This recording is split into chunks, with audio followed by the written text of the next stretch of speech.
as a matter of history, it's been when you have some major changes. It usually in any band, it doesn't really matter. You usually have to get an album under your belt to be able to to be able to really get a feel for each other. Like I remember when the Keeper Legacy album was recorded.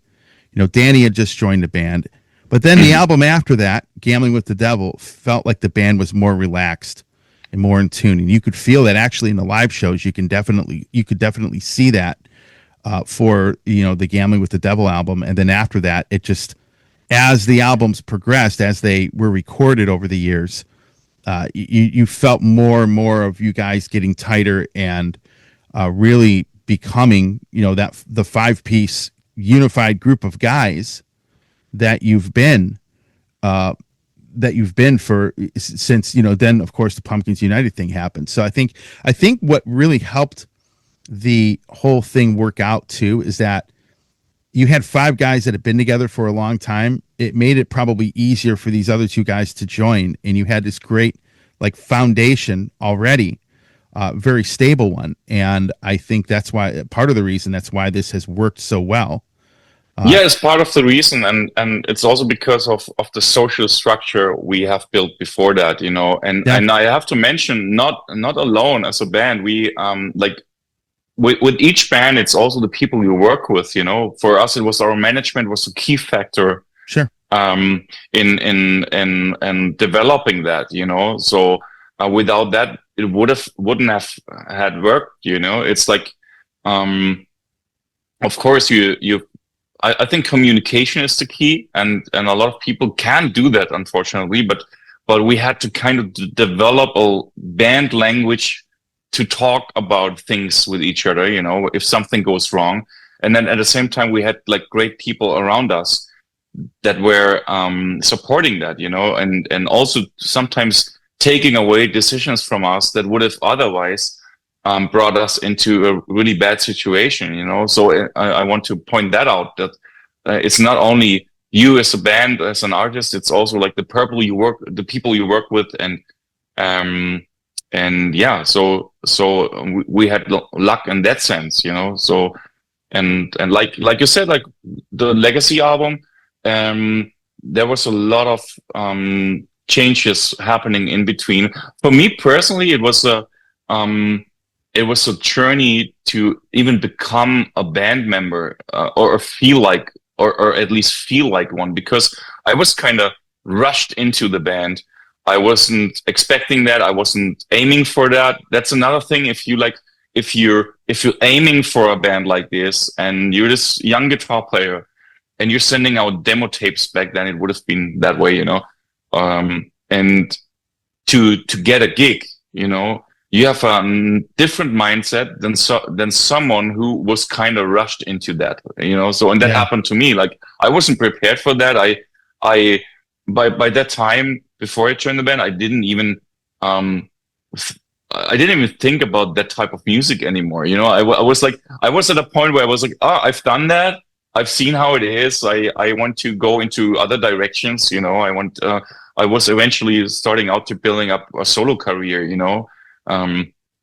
as a singer slash guitar player. And so I was working on that by the time, and then suddenly, and producing records and stuff, and then suddenly you get the phone call and you realize, okay, this is huge, and it sounds interesting, and okay, let's get into this. And I wasn't even asked to join the band. It was like, hey, do you get along? If you get along with Vicky, let's do an album together. And if you want to, you can contribute songs as well. And for me, it was like 25 years old, making an album with a legendary band. They want my songwriting, and now they want to travel with me the world, and I get paid. Yes, I'm in. So that's how it was happening. And it was not that I was like aiming for that type of music or that type of band. And that made it really hard for me took a long time for me to swallow that in, and all the experiences that came with it. Like my life changed suddenly 180 degrees, and you have to kind of process that. And I had to find my way within this band and also within our fan base to reinvent myself,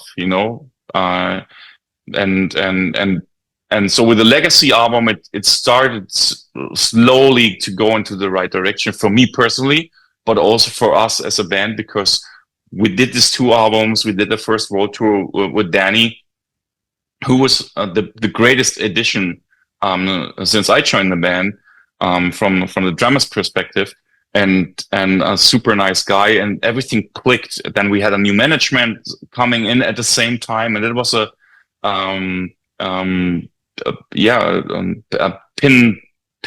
pinnacle point. Yeah. So it was pretty crazy. I remember quite. It's hard to put into words, but everything. I mean, how many drummers did you go through before you found Danny? Then you have a new management change, and then you're putting out this, an album called Keep Her Legacy, which is a risk in itself. It was a pretty back then was a crazy. It was a crazy time. I just remember the drummer situation on the album before that. Plus, you have a new lineup. And of course, when you have new lineups, not everybody's happy with that. So you had to deal with that. It was a crazy, probably 3 or 4 years. Your first 3 or 4 years were pretty crazy.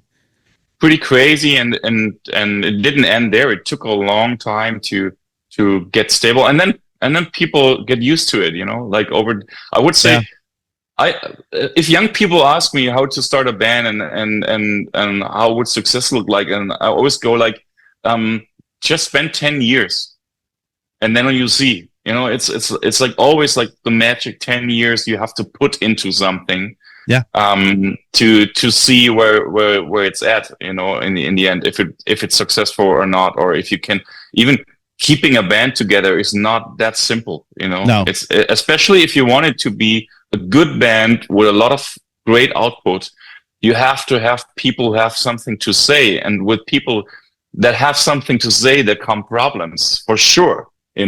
Like in our band, you have seven like really leading people who have strong opinions and a strong personality. And the majority of our bands could go out there and release albums on their own, like technically speaking, and that makes you have a couple of like leader type of guys in one band. Of course, you have to find a way to communicate with each other, but the benefit is that you have a lot of output, which you can see on this album. It's a pleasure to have strong songwriters, and not just 1 or 2 of them, even more, and that makes this band so interesting, I think. Yeah, I would say that when you have, at least 5 guys in the band capable of writing really good tracks, you can take the best of the best from them, and it makes the album stronger. Yes, and that's what we always do. That's and there again, our management comes in, our producers, so everybody is involved in that process, and I mean that's a luxury we have, that we can like pick what we find makes a good album and gives the album the experience of a musical journey, So and that's what we're aiming for. Yeah. Hey everybody, Tony here from the Metal Command podcast. Again, I appreciate your support. Since 1998, I have hosted this show in one form or another, starting off in radio and now in the podcast format. Again, thanks for watching, and if you like what you see and hear on this show, by all means, please hit the subscribe button, hit the little bell to be notified anytime I do post a video, and if you see this program on any other form of social media, please give me a follow there. Again, I always appreciate your support.